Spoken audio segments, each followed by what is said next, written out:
Welcome to our next vlog on self-care and how to gain a healthier, happier version of you. I'm Sophia from Wellbeing and I'm a mind and wellbeing coach, author, martial art instructor and personal trainer. In this series I'm focusing on weight loss with tools and practices that you can do easily and quickly. For more information and tips and tricks to rewire your health, just click on the links below and subscribe by pressing the subscribe button. And don't forget to press the bell so that you know when next week's tips are uploaded. And be sure to watch for the fun interruption. As we are entering the holiday season and beginning to plan celebrations and anticipate how these will go, it's really easy to lose focus on our own health. We start to think about what needs to be done, how little time we have, what resources we need, who we need to buy gifts for, invite, or where we will holiday. It really can be quite endless, stressful and overwhelming, particularly as we try and please all those that we love around us. At work, deadlines loom in anticipation of the public holiday and the hours in the day simply seem to shrink. What usually gets neglected though is our health. It becomes something we just put on the back burner. We tell ourselves that we have no time to exercise, no money to spend at the gym or on our trainer, as we need this for gifts, food or travelling. And we affirm that we need to catch up with this person or that person to keep them happy by sharing a meal or eating all that they've prepared for us. After all, it is the season to be jolly, giving, kind and forgiving. This totally isn't the season to get fit, train harder or focus on our weight loss goals.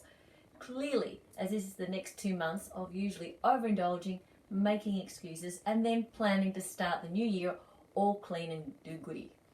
Who amongst us hasn't made a New Year's resolution to be healthier, eat better, move more, and start the year with more zest and enthusiasm? We become absolute experts at excuse making at this time.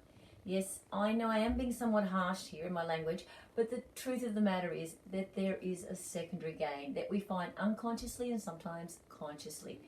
This can be a tough realization, but today I really want you to explore what you are gaining by delaying your fitness training. What are you really achieving by eating the bigger, more frequent celebratory meals? Because believe it or not, there is a gain there. Somewhere in all this, what you are choosing is more compelling than getting healthier. Maybe you haven't succeeded in the year that's just passed and therefore you think, why bother? And you can kick it in the next year. You know what? I'm gonna go out on a limb and say no divorces in '99! But your divorce isn't even final yet. Just the one divorce in '99!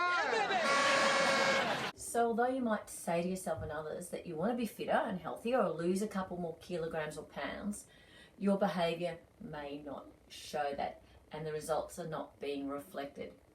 You probably sincerely have good intentions, but then you tell yourself that other things are priority. No doubt you do want to be healthier.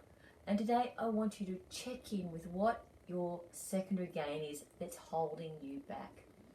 Let's face it, we all have those reasons. Yet some people seem to be able to manage to find time to exercise, eat better and meet their obligations. They don't have more hours in a day. They may or may not have more help. And it really is easy to justify these things to ourselves. But unfortunately, the bottom line is our health is our responsibility. Thus today is a little bit of tough love on yourself. No one else needs to know, but I would like you to first of all think about what your secondary gain is. Once you know that, you can acknowledge that there is one. And then when we know that, we can understand our justifications, our excuses, and our priorities so much better. So dig deep, my friends, and search within to discover why are you putting your health on hold? Is it fear of rejection? Is it fear of failure in some other part of your life? Is it that you don't really want to give up some sort of treat? Once you ask yourself, the answer will pop up and then you'll have something to work with. Real friends will support your desire to eat healthier or have a smaller portion size. Exercise doesn't need to take long. 30 minutes a day and we can feel better, get fitter and notice changes in our body even more quickly if we eat healthier. By addressing these issues now before we really jump into the holiday season, we can save putting on those extra pounds and then trying to work them off in January before we even get back to our baseline. Can you imagine how you will feel if you bounce energetically into the new year and your new resolutions rather than with the mindset of blowing off last year's resolutions as unsuccessful and feeling healthy and lethargic as we enter January? If you like what I have to say, please subscribe, and if you have something in particular you would like me to discuss or to share your journey to help someone else, leave a message below or send me one so that we can each help each other. And for more detailed strategies, my book Weight Hack 7 Mind Hacks is available from Barnes & Noble or Amazon or an ebook. Until next week, I'm sending you much love.